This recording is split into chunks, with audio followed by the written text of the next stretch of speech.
A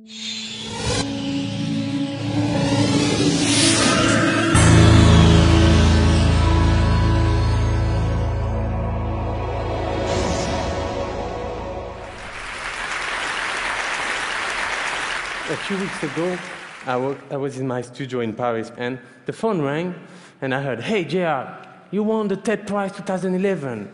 You have to make a wish to save the world." I was lost. I mean, I can't save the world. Nobody can. The world is fucked up. Come on. You have dictators, ruling the world. Population is growing by millions. There's no more fish in the sea. The North Pole is melting. And as the last TED Prize winner said, we're all becoming fat. Except maybe French people. So, whatever. So I called back, and I told her, "Look, Amy, tell the TED guys I just won't show up. I can't do anything to save the world." She said, "Hey, JR, your wish is not to save the world, but to change the world." "Oh, all right." That's cool. I mean, technology, politics, business do change the world. Not always in a good way, but they do. What about art? Could art change the world? I started when I was 15 years old, and at that time, I was not thinking about changing the world. I was doing graffiti, writing my names everywhere, using the city as a canvas. I was going in the tunnels of Paris, on the rooftops, with my friends. Each trip was an excursion, was an adventure. It was like leaving our mark on society, to say, I was here, on the top of a building. So when I found a cheap camera in the subway, I started documenting those adventures with my friend and give them back into photocopies, really small photos, just that size.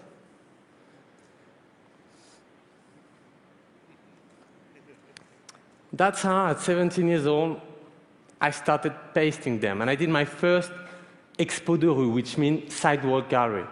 And I framed it with colors so you would not confuse it with advertising. I mean, the city is the best gallery I could imagine. I would never have to make a book and then present it to a gallery and let them decide if my work was, nice enough to show it to people. I would confront it directly with the public, in the streets. So that's Paris. I would change, depending on the places where I would go, the title of the exhibition. That's on the Champs-Élysées. I was quite proud of that one, because I was just 18, I was just up there on the top of the Champs-Élysées. And when the photo left, the frame was still there. November 2005. The streets are burning. A large wave of riot had broken in the toughest projects of Paris. Everyone was glued to the TV, watching disturbing, frightening images taken from the edge of the neighborhood. I mean, these kids, without control, showing Molotov cocktail, attacking the cops and the firemen, looting everything they could in the shops. These were criminals, thugs, dangerous, destroying their own environment. And then I saw it. Could it be possible? My photo on a wall, revealed by a burning car, a pasting I've done a year earlier, an illegal one, still there. I mean, these were the faces of my friends. I know those guys. All of them are not angels, but they're not monsters either. So it was kind of weird to see those images and those eyes stare back at me through the television. So I went back there with a 28mm lens. It was the only one I had at that time, but with that lens, you have to be as close as 10 each from the person. So you can do it only with their trust. So I took full portraits of people from Le Bosquet. They were making scary faces to play the caricature of themselves.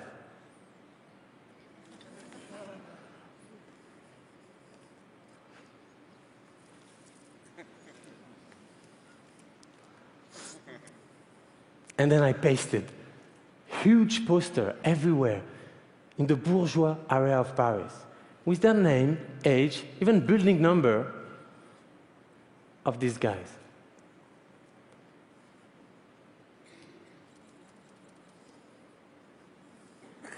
A year later, the exhibition was displayed in front of the City Hall of Paris.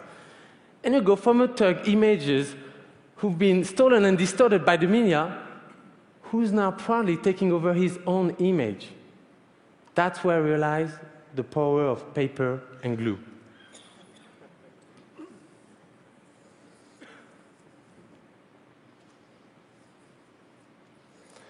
So could art change the world? A year later, I was listening to all the noise about the Middle East conflict. I mean, at that time, trust me, they were only referring to the Israeli and Palestinian conflict. So with my friend Marco, we decided to go there and see who are the real Palestinians and who are the real Israelis. Are they so different? When we got there, we just went in the street, started talking with people everywhere, and we realized that things were a bit different from the rhetoric we heard in the media. So we decided to take portraits of Palestinians and Israelis doing the same jobs. Taxi driver, lawyer, cooks. Ask them to make a face as a sign of commitment. Not a smile that really doesn't tell about who you are and what you feel. They all accepted to be pasted next to the other. I decided to paste in 8 Israeli and Palestinian cities. And on both sides of the wall, we launched the biggest illegal art exhibition ever. We called the project Face to Face. The experts say, no way. the people will not accept. The army will shoot you. The Hamas will kidnap you. We say, okay, let's try and push as far as we can. I love the way that people will ask me, how big will be my photo? Oh, it will be as big as your house. When we did the wall, we did the Palestinian side. So we arrived with just a ladders, and we realized that they were not high enough, you know? And so a Palestinian guy said, okay, calm down, no way, I'm going to find you a solution. So he went to the Church of Nativity and bring back an old ladder that was so old that it could have seen Jesus being born. We did face-to-face with only 6 friends, 2 ladders, 2 brushes, a rented car, a camera, and 20,000 square feet of paper. We had all sorts of help from all walks of life. Okay, for example, that's Palestine. We're in Ramallah right now. We're pasting portraits, so both portraits in the streets in a crowded market. People come around us and start asking, what are you doing here? Oh, we're actually doing an art project, and we're pasting an Israeli and a Palestinian doing the same job. And those ones are actually 2 taxi drivers. And then there was always a silence. You mean you're pasting an Israeli face, doing a face right here? Yeah, that's part of the project. And then I would always leave that moment, and we would ask them, so can you tell me who is who? And most of them couldn't say. So. We even pasted on Israeli military tower, and nothing happened. When you paste an image, it's just paper and glue. I mean, people can tear it, tag on it, or even pee on it. Even some are a bit higher for that, I agree, but the people in the street, they are the curator, The rain and the wind will take them off anyway. They are not meant to stay. But exactly 4 years now after, the photos, most of them are still there. Face to Face demonstrated that what we thought impossible was possible. And you know what? Even easy. We didn't push the limit. We just showed that they were further than anyone thought. In the Middle East, I experienced my work in places with not much museum. So the reaction in the street were, kind of interesting. So I decided to go further in this direction and go in places where there is 0 museums. When you go around in these developing societies, women are the pillars of their community. But the men are still the one holding the streets. So we're inspired to create a project where men will pay tribute to women by posting their photos. I call that project Women Are Heroes. When I listened to all the stories everywhere I went on the continents, I couldn't always understand the complicated circumstances of their conflict. I just observed. Sometimes there was no words, no sentence, just tears. I just took their pictures and pasted them. Women Are Heroes took me around the world. Most of the places I went to, I decided to go there because I've heard about it through the media. So for example, in June 2008, I was watching TV in Paris, and then I heard about this terrible thing that happened in Rio de Janeiro, in the first favela of Brazil named Providencia. 3 kids, that was 3 students, were controlled by the army because they were not carrying their papers, and the army took them. And instead of bringing them to the police station, they bring them to an enemy favela, where they got chopped into pieces. I was shocked. All Brazil was shocked. I heard that it was one of the most violent favelas because the largest drug cartel controls it. So I decided to go there. When I arrived, I didn't have any contact with any NGO. There was none in place. No association, no NGOs, nothing. No eyes witness. So we just walked around, and we met a woman. And I showed her my book, and she said, you know what? We're hungry of culture. We need culture up there. So I went up, and I started with the kids. I just took a few photos of the kids, and the next day I came with the posters, and we pasted them. The day after I came back, they were already scratched. But that's okay. I wanted them to feel that the art belongs to them. Then the next day, I held a meeting on the main square, and some women came. They were all linked to the 3 kids that got killed.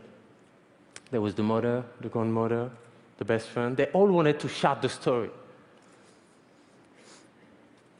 After that day, everyone in the favela gave me the green light. I took more photos, and we started the project. The drug lords were kind of worried about us filming in the place, so I told them, that, you know what, I'm not interested in filming the violence and the weapons. See that enough in the media. What I want to show is the incredible life and energy I've been, seeing around me the last few days. So that's a really symbolic pasting, because that's the first one we did, that you couldn't see from the city. And that's where the 3 kids got arrested, and that's the grandmother of one of them.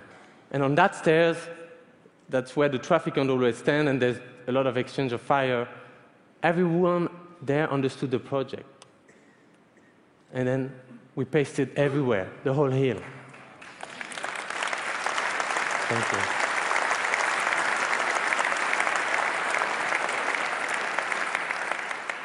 What was interesting is that the media couldn't get in. You should see that. They would have to film us from a really long distance, by a helicopter, and then have a really long lens, and we would see ourselves on TV pasting. And they would put a number, please call this number if you know what's going on in Providencia. We just did a project and then left. So the media were there, oh, so how can we know about the project? So they had to go and find the women, and get an explanation from them. So you create a bridge between the media and the anonymous woman. We kept traveling. We went to Africa, Sudan, Sierra Leone, Liberia, Kenya. In war-torn places like Monrovia, people come straight to you. They want to know what you're up to. They keep asking you, what is the purpose of your project? Are you an NGO? Are you the media? Art? Just doing art? Some people question, why is it in black and white? Don't you have color in France? Or they tell you, are these people all dead? Some who understood the project will explain it to others. And to a man who didn't understand, I heard someone say, you've been here for a few hours trying to understand, discussing with your fellows. During that time, you haven't think about what you're going to eat tomorrow. This is art. I think it's people's curiosity that motivates them to come into the project, And then it becomes more. It becomes a desire, a need, an amount. On this bridge, that's in Monrovia, ex-rebel soldier helped us pasting a portrait of a woman that they might have been raped during the war. Women are always the first one targeted during conflict. This is Kibera, Kenya, one of the largest slums of Africa. You might have seen images about the post-election violence that happened there in 2008. This time we covered the roof of the houses, but we didn't use paper. Because Paper doesn't prevent the rain from leaking inside the house. Vinyl does. Then art becomes useful. So the people kept it. You know what I love is that, for example, when you see the biggest eye there, there's so much houses inside. And I went there a few months ago, photos are still there, and there was missing a piece of an eye. So I asked the people, what happened? Oh, the guy just moved. It's there on. When the moves were covered, a woman said as a joke, now God can see me. You know, when you look at Kibera now, they look back.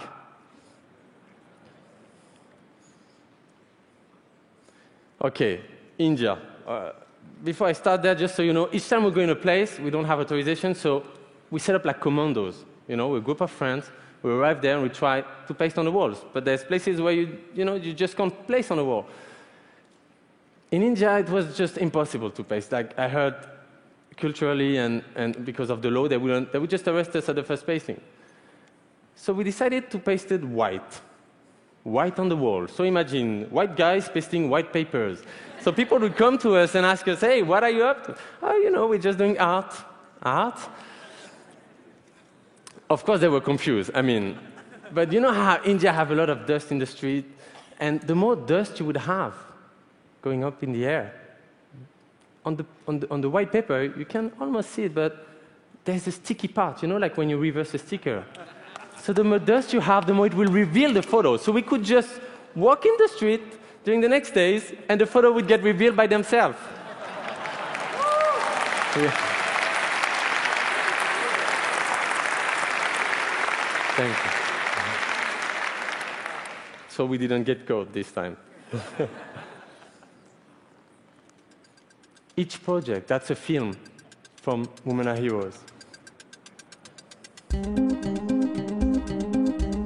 Okay, for each project we do a film, and most of what you see here, that's a trailer from Women Are Heroes. It's images, photography, taken one after the others.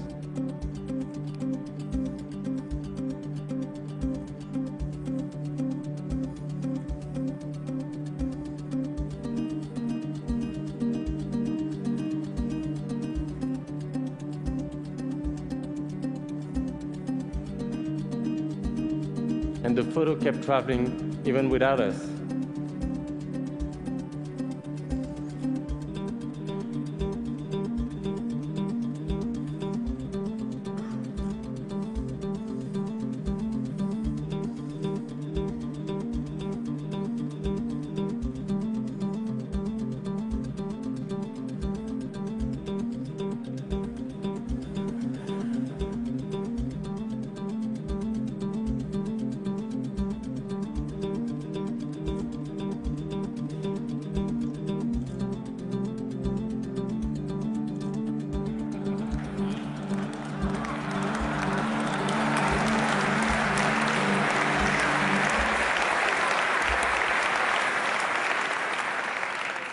Hopefully you'll see the film and you understand the scope of the project and what the people felt when they saw those photos. Because that's a big part of it. There's layers behind each photo, behind each image. There's the story.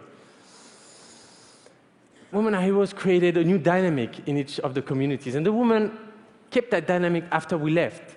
For example, we did books, not for sale, that all the community would get. But to get it, they would have to make it signed by one of the women. We did that in most of the places. We go back regularly. And so in Providencia, for example, in the favela, we have a cultural center running there. In Kibera, each year we cover more roofs. Because, of course, when we left, the people say, you know, that was just at the edge of the project, say, hey, what about my roof? So we decided to come the year after and keep doing the project. Really important point for me is that I don't use any brand or corporate sponsors. So I have no responsibility to anyone but myself and the subject. And that is, for me, like one of the most important things in the work. You know, I think today, as much as important as the result is the way you do things. And that have always been a certain part of the world. And what's interesting is that fine line that I have with images and advertising. We just did some pasting in Los Angeles on another project in the last weeks. And I even was invited to cover the MoCA Museum. But yesterday, the city called them and said, look, you're going to have to tear it down, because this can be taken for advertising, and because of the law, it has to be taken down. But tell me, advertising for what? The people I photographed were proud to participate to the project and to have their photo in their community, but they asked me for a promise, basically. They asked me, please, make our story travel with you. So I did. That's Paris. That's Rio. In each place, we build exhibitions with the story, and the story travel, and you understand the full scope of the project. That's London, New York. And today, they are with you in Long Beach. All right, recently, I started a public art project where I don't use my artwork anymore. I used Man Ray, Hélène Lévite, Giacomelli, other people's artwork. It doesn't matter today if it's your photo or not. The importance is what you do with the images, the statement it makes where it's pasted. So, for example, I pasted the photo of the minaret in Switzerland a few weeks after they voted a law forbidding minarets in the country.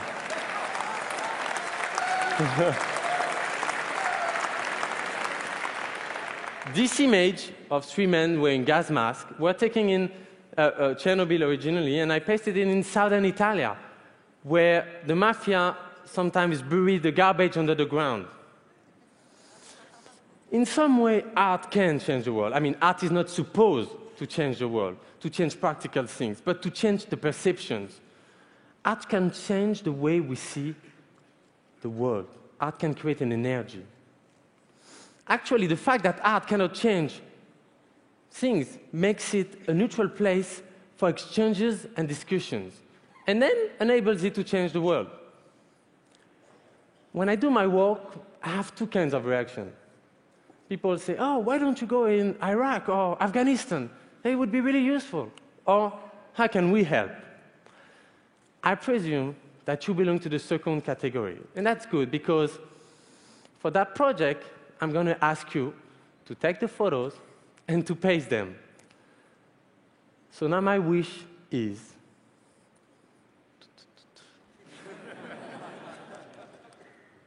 I wish for you to stand up for what you care about. By participating in a global art project, and together we'll turn the world inside out. And this starts right now. Yes, everyone in the room, everyone watching. I wanted that wish to actually start now. So a subject you're passionate about, a person you want to tell the story, or even your own photo. Tell me what you stand for. Take the photo, the portraits, upload it. I'll give you all the details, and I'll send you back your poster. Join by groups and reveal things to the world. There's full details on the website, InsideArtProject.net, that is launching today. What we see changes who we are. When we act together, the whole thing is much more than the sum of the parts. So I hope that together we'll create something that the world will remember. And this starts right now and depends on you. Thank you.